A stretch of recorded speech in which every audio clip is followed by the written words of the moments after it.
Okay, well, good afternoon, everyone, and welcome to our webinar on unlocking the value of ESG strategies for business success. I'm Tinu Okatori, the Legislative Director for the Ohio Sustainable Business Council, and we are so excited to have you here today and to join us in exploring the critical role of environmental, social, and governance strategies in driving business success. Today, I have with here Maida, the Director, and she will be offering support in the chat and any questions and helpful links that you may have. Before I begin, I'd like to introduce our esteemed speakers, Wolf Starr, the CEO of Venture Atlas, and Stephen Lihat, the Managing Director of Colton Alexander. Both bring a wealth of knowledge and experience in ESG practices and investment strategies. Our first speaker is Wolf Starr, is dedicated to making venture funding accessible to all, especially to unrepresented founders. He will discuss how his firm drives meaningful change in the venture capital landscape. Wolf, over to you. So much, Tinu. And Maida, thank you and Chuck for putting this together always. Stephen, it's a pleasure to make your acquaintance. I had fun poking around on your LinkedIn yesterday. So I'm Wolf. I'm managing partner of several different venture funds under the Venture Atlas umbrella. Our funds are focused on proving that even though venture capital is an amazing tool to empower and uplift, it is also very insular. And so we create specific funds for underrepresented communities, and then we hire members of those communities to be the faces and drive it. Additionally, our network has a couple hundred venture funds who want to be investing more diversely, but say they don't have access. And so we put the right deals in front of them, and we work with partners, and we score deals, and we work exceptionally hard to try and find some balance in this great ecosystem. Thank you for this important subject and for including me in the conversation today. Thank you, Ulf. Now, our next speaker is Stephen Lihat, the Managing Director of Colton Alexander. Stephen has extensive experience in the technology and legal industries, particularly in ESG, logistics, and regulatory compliance. Stephen, the floor is yours. Thank you. Thank you. So my background is one that has flowed through finance and industry and in regulatory compliance. And so when Colton Alexander was conceived, its mission was very focused in that everything we were going to do was going to have to do with ESG. Even these constituencies we focus on, for example, our activities are in the state of California, and our activities are in Appalachia. Compare and contrast.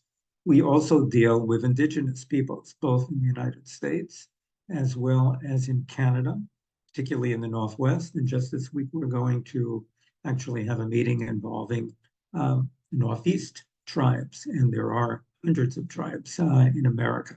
So our focus is always to take these banners, as it were, and to bake them into all our decision making, which is project development and project finance.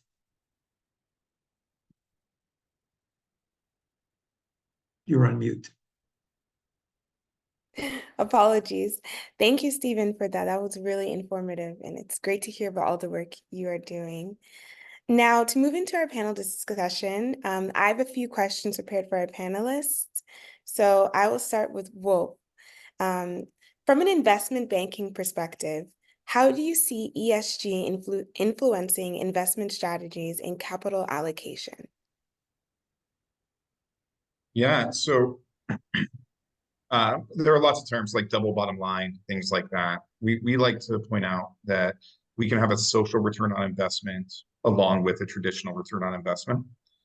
And I would say the two biggest wins that we've seen, I know we'll be talking about this a little bit more, and Stephen's the expert, are first and foremost that it is what is sustainable and it is what's good for the world. And often it is treated like a charity when there are investments into ESG specific things. We truly believe that that can be a marketing benefit to support the company when we invest into them rather than an operational hurdle. And I think that as we're watching the next generation care more about these kinds of subjects, um, we are finding more cheerleaders, not only within our investor base, but also just within the communities that they're part of. And that is creating a great groundswell in the work like what Stephen has done. And I'll just additionally say the other major benefit of the ESG. Oh, just give us Well, I think we lost him. Yeah. just Well, give. we can. Okay, so while Wolf joins, Stephen, would you like to answer the question? the best way to answer this is to say that ESG can be tracked as a metric for de-risking investment development, investment execution. And I have been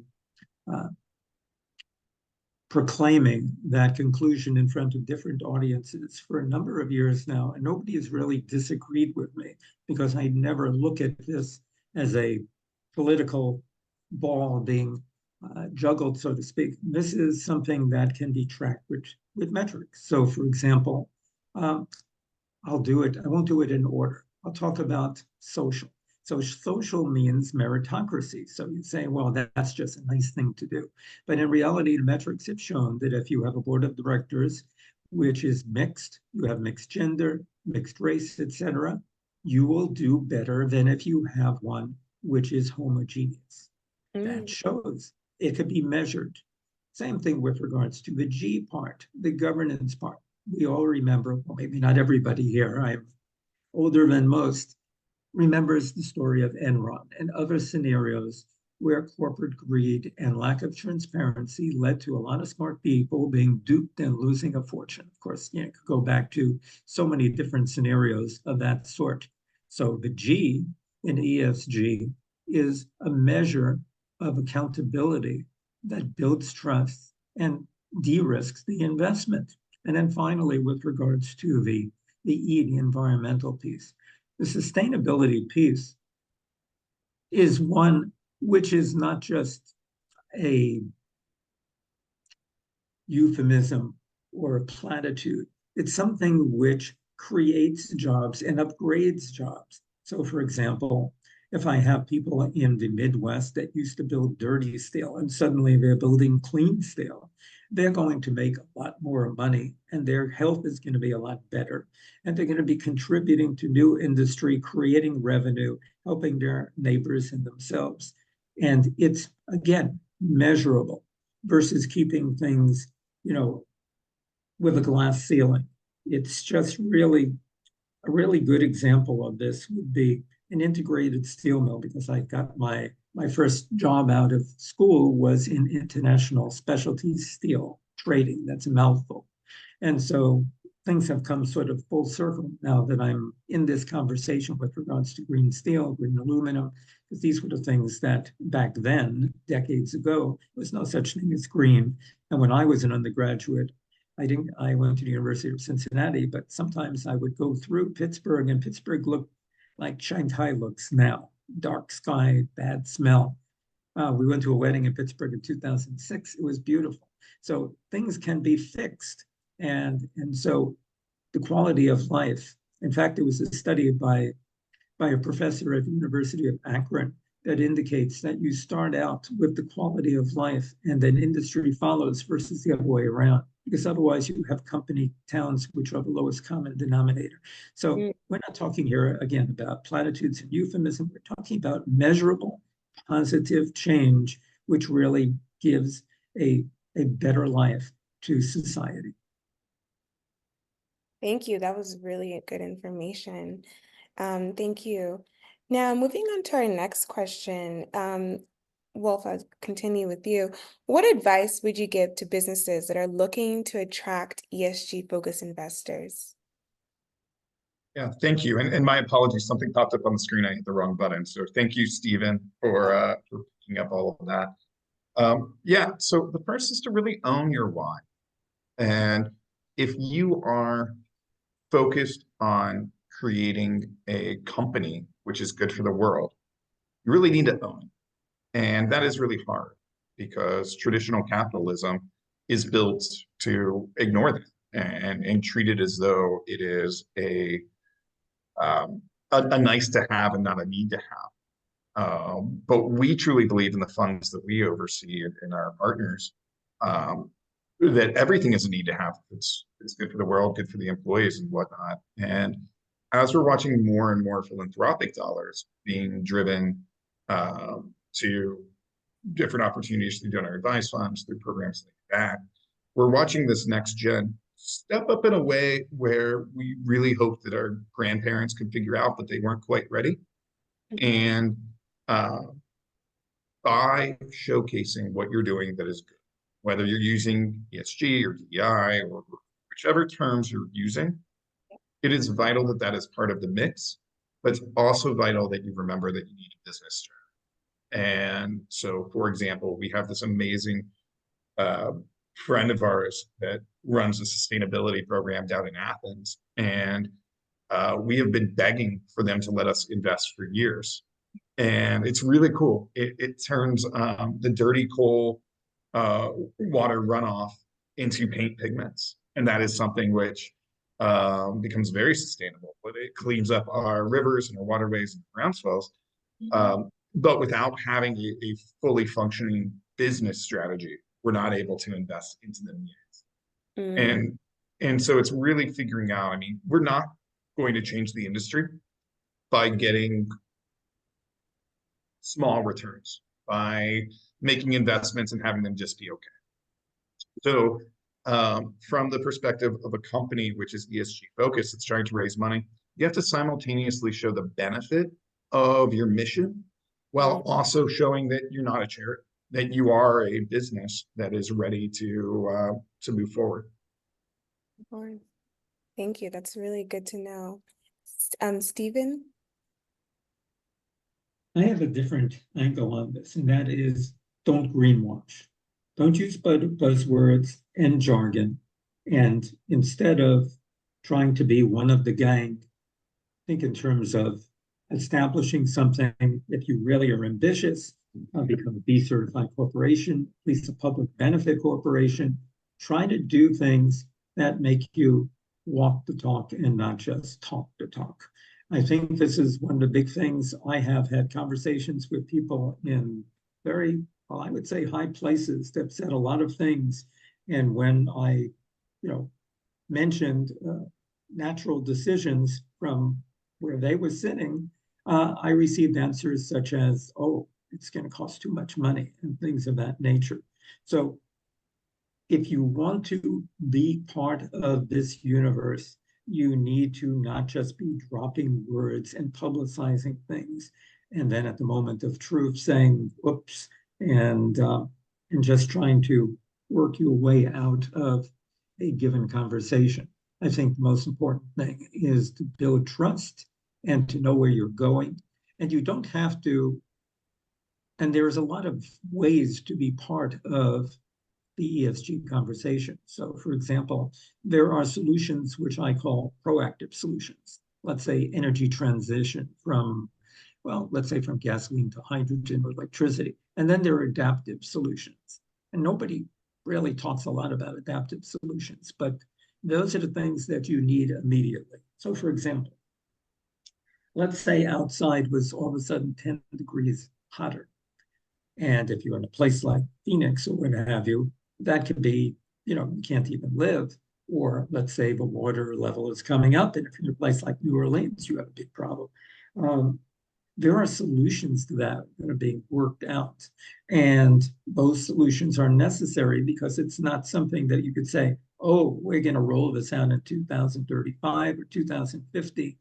No, we need to roll it out tomorrow because otherwise you're going to be moving away from where you are. There are vineyards which the temperature changed, so they are either growing different kinds of grapes or growing grapes with a different exposure.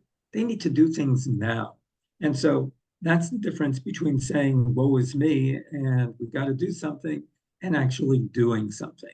And whether you're adaptive or proactive, building that trust, building your company so it's accountable, I think is the critical element in driving this conversation into action. Thank you, Stephen. Those were some interesting points there and very interesting. And, kind of following up on that topic, so can either of you please share, and starting with Wolf, a success story or a case study where you've seen ESG practices integrated into a business and it significantly benefited them?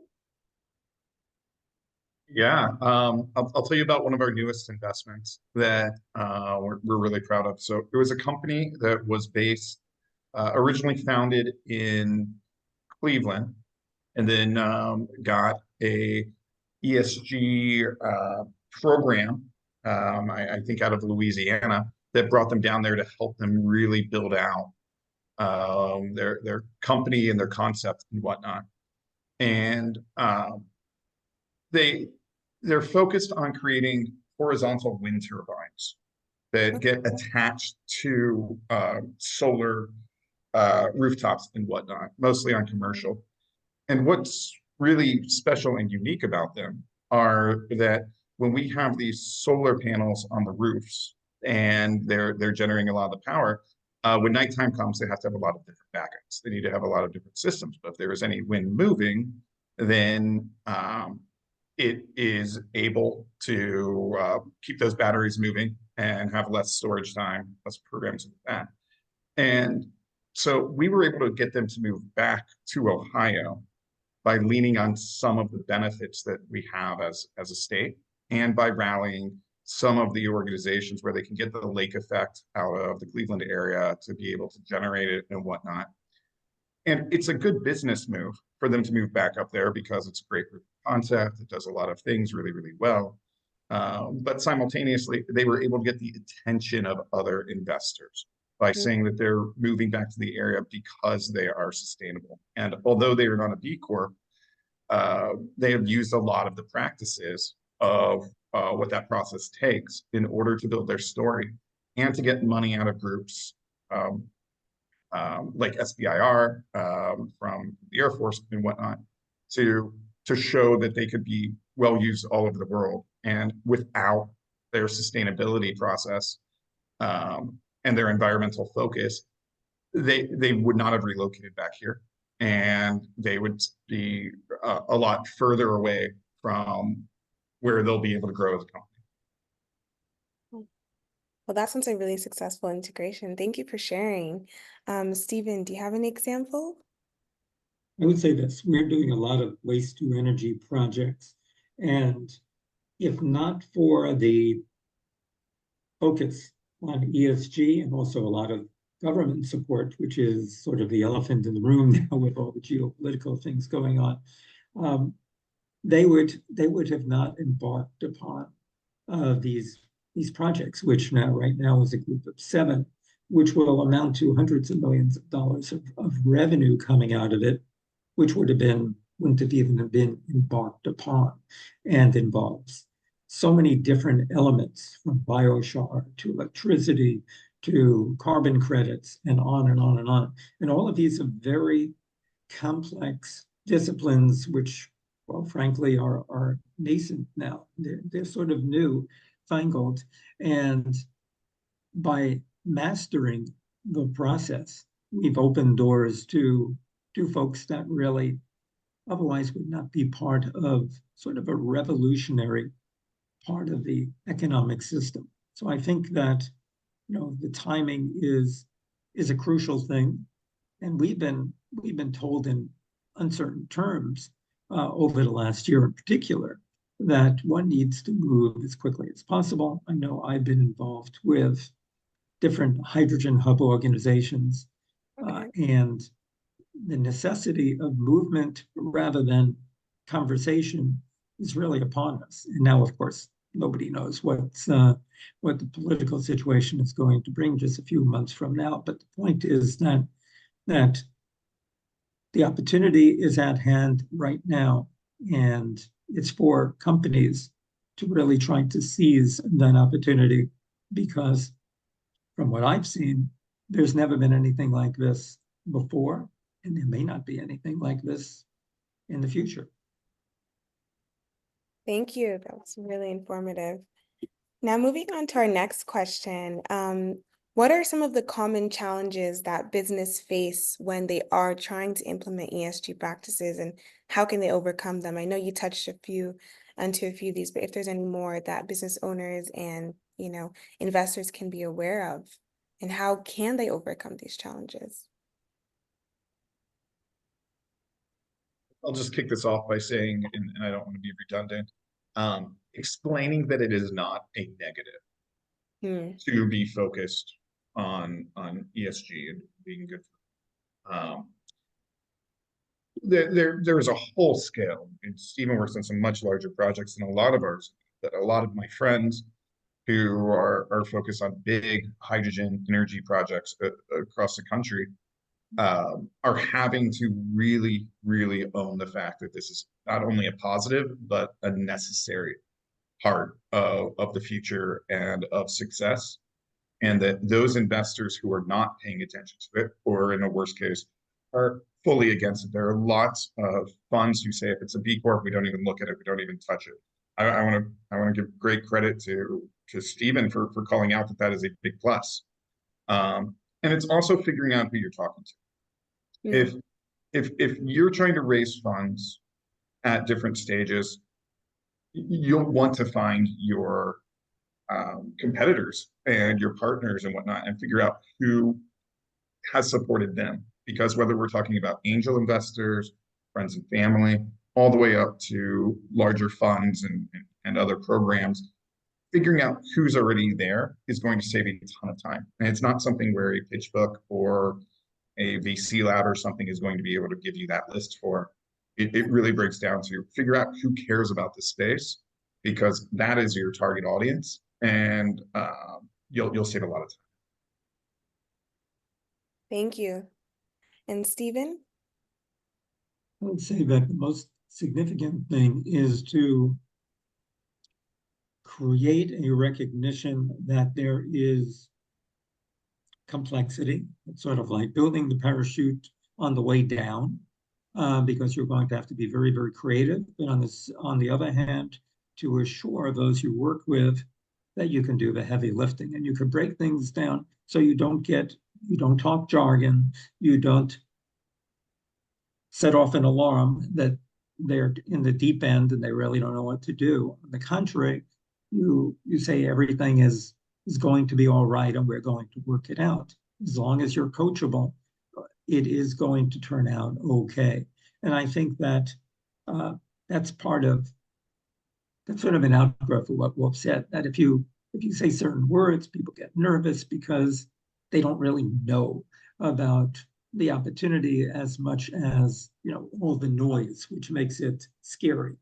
And you need to sort of reverse that. So before, when I was saying, well, if you break down the ESG, it's actually de-risking, it has measurable success attached to it. All of that is very, very important in leading with the positive, and then saying that whatever it is you don't understand, that's our universe, that's the field we play in, and we can answer your questions. And just literally in the last 2 days, we were involved in a conversation with someone that I had lots of questions. And the idea was not to answer with a lot of verbiage or jargon, but to really sort of break it down and simplify it so that the boogeyman is not there. And so people can have a certain comfort level. And I think ultimately, that's another variation of just trust, and building that up is liberating. And I think that's necessary here. Thank you so much. Now, just to wrap it up, thank you so much, Stephen and Wolf. I really appreciate you guys sharing the wealth of knowledge. If there's any questions, please feel free to leave them in the chat. Stephen and Wolf's contact information will also be on our website, which you can find for the webinar. Are there any last, remarks or points either of you would like to put out there? I would just like to echo what Stephen has said about the lack of jargon. One thing which we do as a team, especially with the Pride Fund and now with the Ohio Impact Fund, is when a company pitches us, if it is too technical And often you need to be exceptionally technical because you are the expert, but you have to be able to boil it down. Yeah. We will go and pitch it to our children. So I have a 9-year-old son. My business partner has a 7-year-old daughter. And something which we say is a joke, but is not a joke at all, is that if we cannot explain it to our children and get them excited about what we're going to do, we're not going to be able to help that company in explaining it to anybody else. And so there are so many different layers where, as a founder or as a technical team, you need to know these details, but you have to be able to communicate it to someone who doesn't have any idea. So when we did our first big hydrogen investment, I had to explain that this car runs on water. And so it's those kinds of things where it really helps. And so for the founders out there, be an expert, but explain it to someone who you know is not, and still get them excited. That is so important. I love that analogy, being able to explain it to your 7-year-old. Thank you. 9-year-old. 9-year-old. I have a 9-year-old grandson, and he's my business partner in a 3D printing company. So I Wow. understand the benefits of having 9-year-old colleagues. I would say that there is another problem there, and that is folks that are doing intellectually stimulating things fall in love with their intellectually stimulating part of what they're doing, and they emphasize it, and they forget about the business part. And just because you have a patent or you're really, really smart, when someone comes in and we're just a bunch of engineers putting this company together, that's not reassuring. You end up, there's a proverb out there, you bet on the jockey rather than the horse. So you want people that could articulate the business proposition that goes along with the dynamic purpose of the company. And so if they can't do that, it's a warning sign. And that's really what you don't want. You don't want to, let me put it this way. You need to emphasize to companies that as brilliant as your masterpiece is here, you have to look at the people that are going to run this, the fuel for this, the investors, etc. They're not going to understand it because, as Wolf said, you understand it better than they'll ever would. If you don't, that's a problem because this is your thing.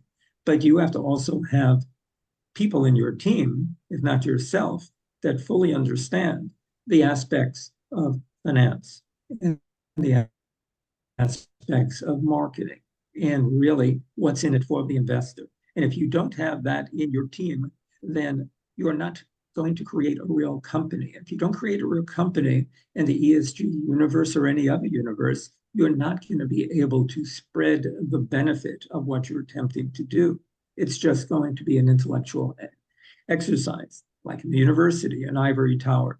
So our goal is marrying the practical and the esoteric. And I think that's always necessary. Thank you. That was some really good information. Now, we do have 2 questions here in our chat. The first question is from Lewis saying, I would love to hear everyone's thoughts on the news from BlackRock about decarbonization. So I don't know if either of you have heard about the news with the decarbonization.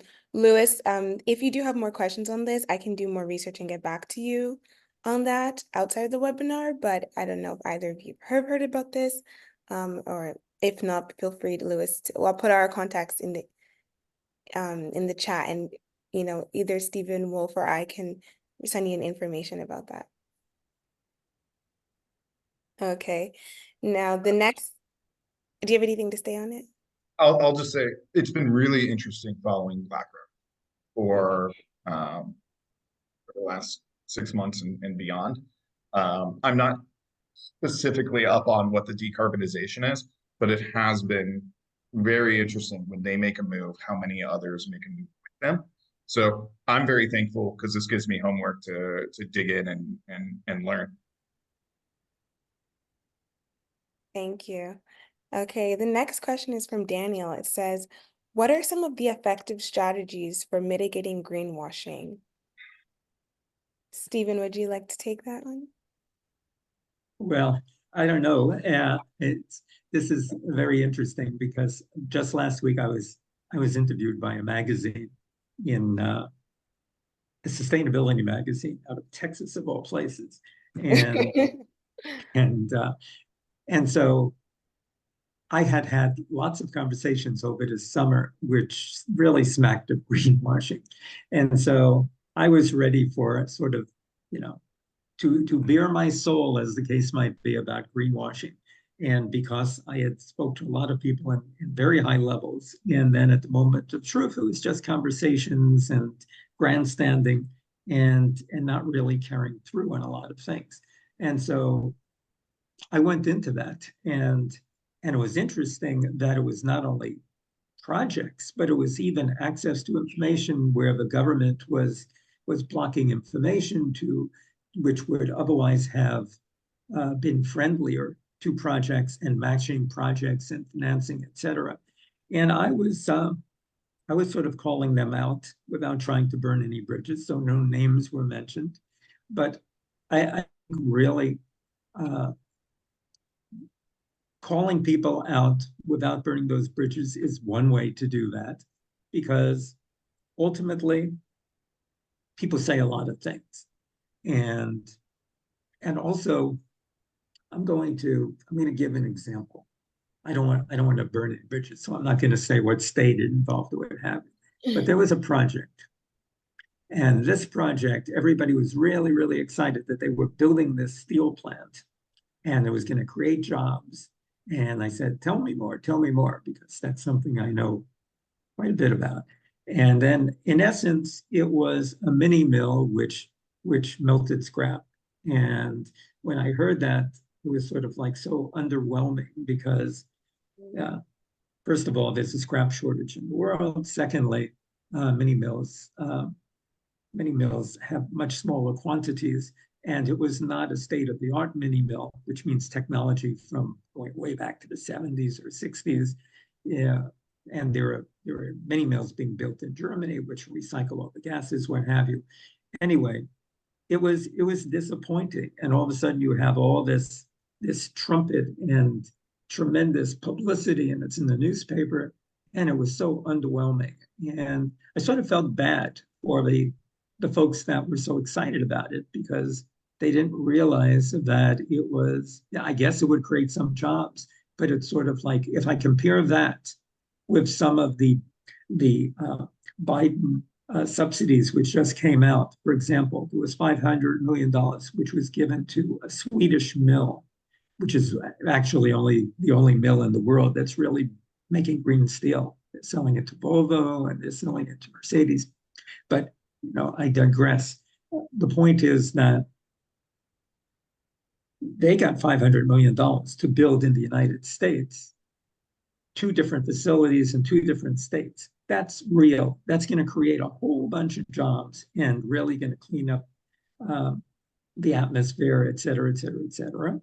And versus this little mill in this state where the people are getting all excited, and it's going to create a few jobs, and it's really old technology. And I just think that even sophisticated people like government departments, they are not necessarily as knowledgeable, or they put a blind eye and accept second best. And that's sort of disappointing because, those of us that are in this space, like Wolf, myself, we want the best, and we want to make it a convincing business decision, and we want to really help society, because it really can make a big difference, taking a coal miner and putting them in a sophisticated job where they're not endangering their health and they're still contributing to manufacturing.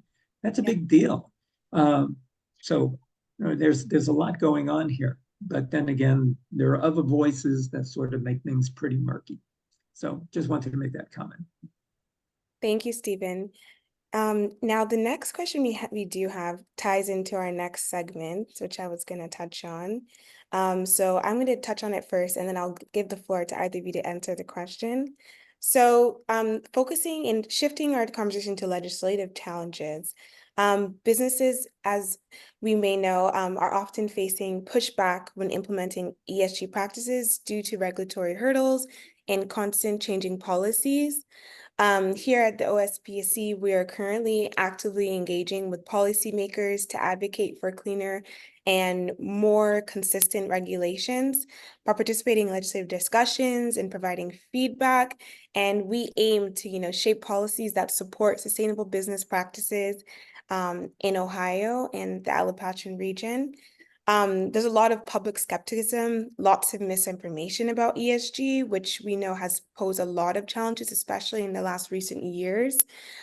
We are currently here at the OSPC very committed to increasing public awareness and understanding ESG through an educational way. So we've been doing a few campaigns over the last few months, public forums, place media. We recently had opinion piece published in the Ohio Capitol Journal, talking about Senate Bill 6.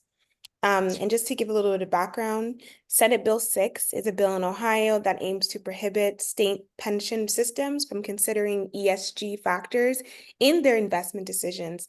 And this bill would inherently restrict the ability of public pensions to incorporate ESG criteria, potentially impacting long-term financial stability and investment outcomes. So here at OSPC, we've been very vocal about being opposed to this bill, as it does directly attack ESG practices. And going to the chat, Kathy's question here was, a coordinated anti-ESG campaign has spread across the country in the past couple of years. Has that affected your funds or business in any way? I'll take this one super quick because it's something which matters a ton. We are in the most challenging political system of my life, of many of our lives. And buzzwords, to Stephen's point of not trying to go around with your jargon, has been backfiring for the last 8 years in a lot of different ways. When we look at something like ESG, that has been a politicized term where instead of it being something which is productive and helpful and to the point of where we're trying to go as a better world, it has become something which is more viewed as woke or anti-system and whatnot. And so it has become weaponized.